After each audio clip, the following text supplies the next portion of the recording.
আমাদের দেশের মানুষ বিচার পায় না, শিশুরা ধর্ষিত হচ্ছে, বর্ডার দিয়ে অস্ত্র ঢুকছে থানাতে, আমার জনগণ বিচার পায় না, মামলা দিতে গেলে মামলা রাখে না। আর স্বরাষ্ট্রমন্ত্রী সংসদে দাঁড়িয়ে উনি বাংলাদেশের মানুষকে প্রতারণার সংবিধান শিখায়। দেশের বিচার ব্যবস্থা এবং রাজনীতির মাঠে এবার ঘটে গেল এক অভাবনীয় এবং শ্বাসরুদ্ধকর ঘটনা। আদালতের রায় ঘোষণার পর যখন সবাই ভাবছিল রামিসার ঘটনার হয়তো এখানেই আইনি সমাপ্তি ঘটেছে, ঠিক তখনই দৃশ্যপটে এক বিশাল ভূমিকম্পের জন্ম দিলেন বৈষম্য বিরোধী ছাত্র আন্দোলনের অন্যতম সমন্বয়ক হাসনাত আব্দুল্লাহ। শুধু লোক দেখানো বিচার বা কাগজের পাতায় রায় ঘোষণায় তিনি আর বিন্দু পরিমাণ সন্তুষ্ট নন। রামিসার প্রতি হওয়া চরম নিষ্ঠুরতার প্রতিবাদে তিনি এবার সরাসরি গণপ্রজাতন্ত্রী বাংলাদেশের মাননীয় প্রধানমন্ত্রী জনাব তারেক রহমানের সরকারকে এক কঠিন এবং প্রকাশ্য হুঁশিয়ারি ছুড়ে দিয়েছেন। তার দাবি অত্যন্ত স্পষ্ট এবং কঠোর।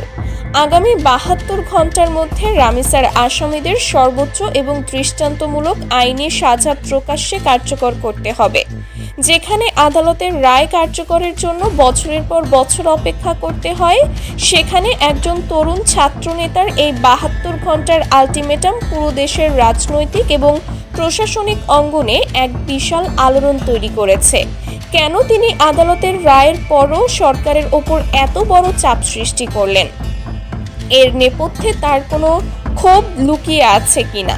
আর বর্তমান সরকার কি সত্যি এই ৭২ ঘন্টার আলটিমেটাম মেনে নিয়ে কোনো অভাবনীয় পদক্ষেপ নিতে যাচ্ছে? সুপ্রিয় দর্শক, আজ আমরা আপনাদের জানাবো এই রুদ্ধশ্বাস খবরের পুরো ইনসাইড স্টোরি। তাই মূল ঘটনাটি বুঝতে পুরো ভিডিওটি 1 সেকেন্ডও স্কিপ না করে একদম শেষ পর্যন্ত দেখতে থাকুন। দর্শক, অবুঝ শিশু রামিসার সাথে ঘটে যাওয়া সেই মর্মান্তিক ঘটনার পর দেশের মহামান্য আদালত ইতোমধ্যেই প্রধান আসামিদের সর্বোচ্চ আইনি সাজার রায় ঘোষণা করেছে। সাধারণ মানুষ ভেবেছিল এই রায়ের মধ্য দিয়ে হয়তো রামিসার বাবা মা কিছুটা হলেও শান্তি পাবেন, কিন্তু হাসনাত আব্দুল্লাহর মতো তরুণ নেতৃত্ব যারা সমাজকে খুব কাছ থেকে দেখেন এবং অন্যায়ের বিরুদ্ধে রাজপথে রক্ত দিয়েছেন, তারা জানেন যে আমাদের দেশের বিচার ব্যবস্থার আসল বাস্তবতা কতটা কঠিন।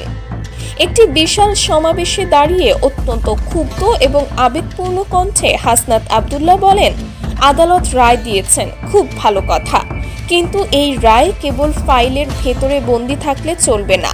আমরা এর আগেও দেখেছি দেশে অনেক বড় বড় চাঞ্চল্যকর ঘটনার রায় ঘোষণা হয়েছে, অপরাধীদের সর্বোচ্চ সাজার আদেশ দেওয়া হয়েছে, কিন্তু দিনের পর দিন বছরের পর বছর পার হয়ে গেলেও সেই সাজা আর বাস্তবে কার্যকর হয়নি।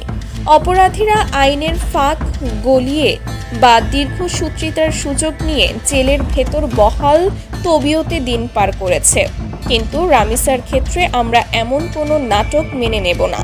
তিনি অত্যন্ত কঠোর ভাষায় প্রধানমন্ত্রী তারেক রহমানকে উদ্দেশ্য করে বলেন, মাননীয় প্রধানমন্ত্রী, আপনি দেশের মানুষের আবেগ বোঝেন।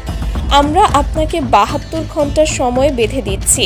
এই সময়ের মধ্যে রামিসার আসামিদের সেই চূড়ান্ত এবং দৃষ্টান্তমূলক পরিণতি প্রকাশ্যে কার্যকর করে দেশবাসীকে দেখাতে হবে, যেন ভবিষ্যতে এই দেশে আর কোনো রামিসার মায়ের কোল খালি করার সাহস কেউ না পায়। হাসনাত আব্দুল্লাহ তার বক্তব্যে একটি অত্যন্ত গুরুত্বপূর্ণ বিষয়ের দিকে আঙুল তুলেছেন।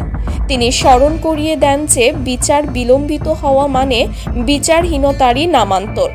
অপরাধীরা যখন দেখে যে রায়ের পর আপিল, রিভিউ আর নানা আইনি মারপ্যাচের কারণে তাদের চূড়ান্ত পরিণতি কার্যকর হতে বছরের পর বছর লেগে যাচ্ছে, তখন তারা আর আইনকে ভয় পায় না।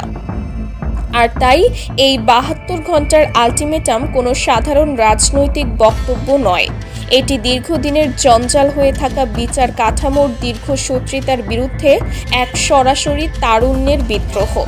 হাসনাত আব্দুল্লাহর এই বক্তব্য সোশ্যাল মিডিয়া থেকে শুরু করে দেশের প্রতিটি প্রান্তে এখন দাবানলের মতো ছড়িয়ে পড়েছে।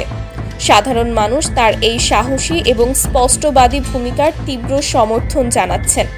নেটিজেনরা বলছেন, শুধু রায় দিলেই বিচার শেষ হয়ে যায় না, সেই বিচারের বাস্তবায়ন মানুষের চোখের সামনে হতে হবে। তা না হলে অপরাধীদের মনে কোনো ভয় তৈরি হবে না। রামিসার পরিবার যে অপূরণীয় ক্ষতির শিকার হয়েছে তা কোনোভাবেই ফিরিয়ে আনা সম্ভব নয়। কিন্তু রাষ্ট্র যদি সেই অপরাধীদের দৃষ্টান্তমূলক পরিণতি প্রকাশ্যে কার্যকর করে, তবে দেশের প্রতিটি মানুষ অন্তত এটুকু বিশ্বাস করতে পারবে যে এই দেশে আইনের শাসন সত্যিই বিদ্যমান। অন্যদিকে তারেক রহমানের সরকারের জন্য এটি এক বিশাল এবং নজিরবিহীন অগ্নি পরীক্ষা। রাজনৈতিক ও আইনি বিশ্লেষকরা মনে করছেন, বাংলাদেশের প্রচলিত আইনি ব্যবস্থায় চূড়ান্ত সাজা কার্যকর করার একটি নির্দিষ্ট আইনি প্রক্রিয়া রয়েছে। আদালতের রায়ের পর ডেথ রেফারেন্স অনুমোদন, উচ্চ আদালতে আপিলের সুযোগ এবং সবশেষে রাষ্ট্রপতির কাছে প্রাণ ভিক্ষার আবেদন। এই দীর্ঘ আইনি ধাপগুলো মাত্র 72 ঘন্টার মধ্যে সম্পন্ন করা প্রশাসনিকভাবে প্রায় অসম্ভব। কিন্তু সাধারণ ছাত্র জনতা আজ সেই পুরনো নিয়মের বেড়া জালে আটকে থাকতে নারাজ। তারা মনে করছেন, রাষ্ট্র চাইলে ফাস্ট ট্র্যাক প্রক্রিয়ার মাধ্যমে বা বিশেষ অধ্যাদেশ জারি করে এই অমানবিক অপরাধের দৃষ্টান্তমূলক বিচার দ্রুততম সময়ে কার্যকর করতে পারে। যদি সরকার এই আলটিমেটামকে আইনি অজুহাতে এড়িয়ে যাওয়ার চেষ্টা করে, তবে ছাত্র জনতা আবারও রাজপথে নেমে এক কঠোর আন্দোলন গড়ে তুলতে পারে, যা বর্তমান সরকারের স্থিতিশীলতার জন্য বড় ধরনের হুমকির কারণ হয়ে দাঁড়াবে। সরকার যদি এই আলটিমেটামকে গুরুত্ব না দেয়, তবে সাধারণ মানুষের মনে এমন একটি ধারণা তৈরি হতে পারে যে এই সরকারও হয়তো পুরনো সরকারগুলোর মতোই বিচারহীনতার সংস্কৃতি লালন করছে। এখন পুরো দেশের চোখ আটকে আছে সরকারের পরবর্তী পদক্ষেপের দিকে। মাননীয় প্রধানমন্ত্রী কি সত্যিই জনরোষ এবং ছাত্র জনতার এই 72 ঘন্টার আলটিমেটামকে সম্মান জানিয়ে দ্রুততম সময়ের মধ্যে এই চূড়ান্ত আইনি প্রক্রিয়া সম্পন্ন করার নির্দেশ দেবেন, নাকি আইনি দীর্ঘসূত্রিতার পুরনো নিয়মেই এই মামলাটি বছরের পর বছর ঝুলে থাকবে? এই ঘটনা প্রমাণ করে যে দেশের তরুণ সমাজ আর পুরনো সিস্টেমে চলতে রাজি নয়। তারা চায় তাৎক্ষণিক এবং দৃশ্যমান ন্যায় বিচার। সুপ্রিয় দর্শক, হাসনাত আবদুল্লাহর দেওয়া এই 72 ঘন্টার চরম আলটিমেটাম নিয়ে আপনার ব্যক্তিগত মতামত কি? আপনি কি মনে করেন যে আদালতের রায় ঘোষণার পর তা দ্রুততম সময়ের মধ্যে কার্যকর করা উচিত, নাকি স্বাভাবিক দীর্ঘ আইনি প্রক্রিয়ার জন্য অপেক্ষা করা উচিত? বর্তমান তারেক সরকারের এই মুহূর্তে ঠিক কী পদক্ষেপ নেওয়া উচিত বলে আপনি মনে করেন? আপনার অত্যন্ত মূল্যবান এবং বিশ্লেষণধর্মী মতামত আমাদের কমেন্ট বক্সে বিস্তারিত লিখে জানান।